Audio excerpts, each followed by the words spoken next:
Okay, good morning, everybody. Thanks for being here today. It's the 8th, and have some updates for you, several related to our city council meeting that we had last night. Before I get into those, we will have new numbers that will be coming out later today. We do expect to see an increase, obviously, in our numbers again. And I just want to remind you, I was on the radio this morning and they were asking about the community's response to date and how we're doing with slowing the spread in the city of Sioux Falls.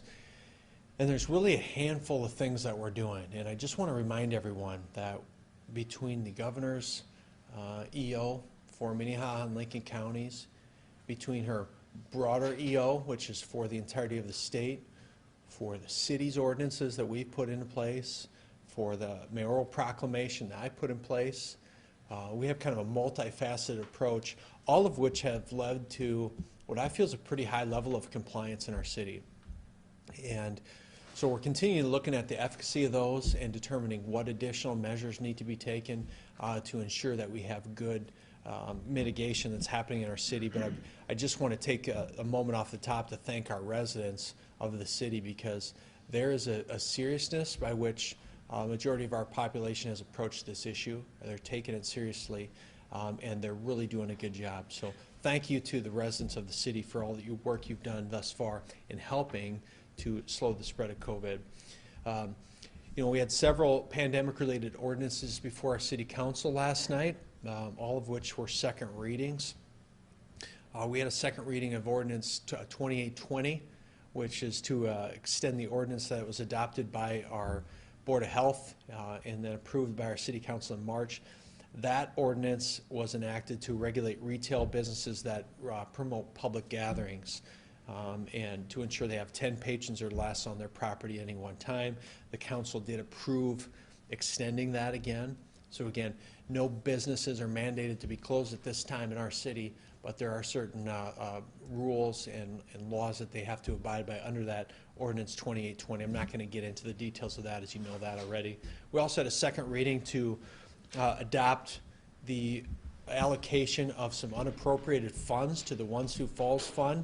That also passed 8-0 to have the city put $1 million of some unappropriated funds into that fund. So we now have about $3.2 million in that fund. We have north of 2,500 applications of people who have applied to that fund in order to get relief for housing challenges they're under.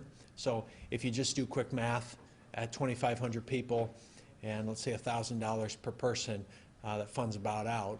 Obviously we haven't given that all away. We've approved several hundred of those applicants already, but you can see where the needs are great. The needs are growing every day on that fund, and we're also having continued conversations on other strategies we can do in the city to ensure people stay in their housing at this time.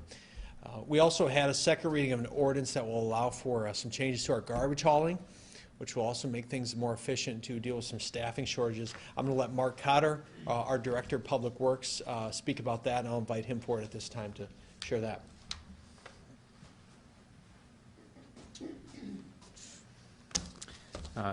Thank you for having me today. Thank you, Mayor Paul Tenhagen. Let me frame up this item for you. So one of the most essential services that we have behind water and wastewater is having really good, responsible solid waste collection. It's a critical service not to get our garbage and recycling picked up on the basis of keeping our properties clean and healthy.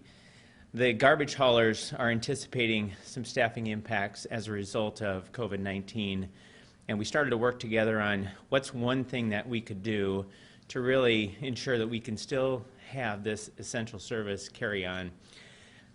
It takes them about 40% more time for them to walk up a driveway, take a garbage can, bring it down, dump it and take it back. One of the things that they said is if we could do a temporary change with our ordinances to allow their customers to bring their garbage cans to the curb, that'd be a significant savings, and they would be able to still maintain this essential service even with reduced workforce. So that's one of the things we wanted to bring before the City Council, and so last night City Council did support that. It's an emergency ordinance. related to COVID-19. It will be in place as long as this emergency is, or until such time that the council either repeals it or extends it. So just wanted to make sure we frame up that item for you, and I'll turn it back over to Mayor Paul Tenhagen. Thanks.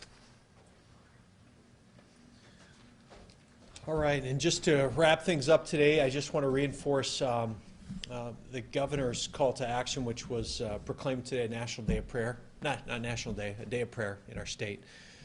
So want to invite anyone in our city and in our state who would feel comfortable doing so to pray for our first responders, pray for our healthcare professionals, your elected officials who are challenged with some difficult decisions, not only on the local level, but the state, obviously the federal level right now. Your spiritual, mental, physical well-being are all very important right now, and all need to be taken care of. So, so join the governor today and say a prayer for those people who are helping with the COVID relief, but also those who are being affected by it, not only physically, but through job loss, through the challenges in the economy or anything else. So with that, I would open it up for any questions from myself, from Mark, and Health Director Jill Franken is here as well. Has the city identified any hotspots in Minnehaha County? There are hotspots that we have identified and we're working with. And so when those are identified, they're identified by the state. And then we work with the State Department of Health on those to ensure what mitigation strategies are being done within the parameter of whatever that hotspot may be. So there are certain areas that we do see, I guess, more spread of COVID than in other areas. Can you be more specific on those places, I guess? You know, there is a spot in Minnehaha County that we're working with very closely with the state. I'm not going to name a business or an organization, but we are working with one employer specifically that is working around the clock to ensure that their employees have the right mitigation tactics and the right hygiene, personal hygiene, sanitary hygiene practices in place to curb the spread there. Is that in Sioux Falls then? It is in Sioux Falls, yeah. Any other questions today? I guess we've just been getting several calls about Smithfield and regarding them and Sure. what's happening there. I'm not sure if you can talk on that at all, or. Well, regarding Smithfield, I know the State Department of Health is working with Smithfield. That was the question for those who didn't hear it. The question was about Smithfield specifically. Smithfield is one of several employers that we've seen that have had positive tests. The State Department of Health is working with them very closely, as is the City Department of Health. We're on daily calls with them. And I actually was just emailing with their plant manager last night. His name's Mark Griggs. The CEO of Global Smithfield has been here as well to make sure the plant has taken their measures seriously as well. So I would expect that we'll continue to see, as we go through the COVID pandemic here in our city, we'll continue to see more and more employers that are going to see affected cases within their businesses. Smithfield is one that's being mentioned, but I know there's others out there that are also dealing with. I've talked with another CEO of a production company today that's dealing with cases in their place of employment. They have some employees that wanted to know what their employer's response was, so I needed to reach out to that that CEO and better understand what mitigation tactics they're using, because my office ends up being kind of the tip of the spear for people who have concerns about their employer. So we field a lot of calls and a lot of emails every day. And so we're working with those employers very closely.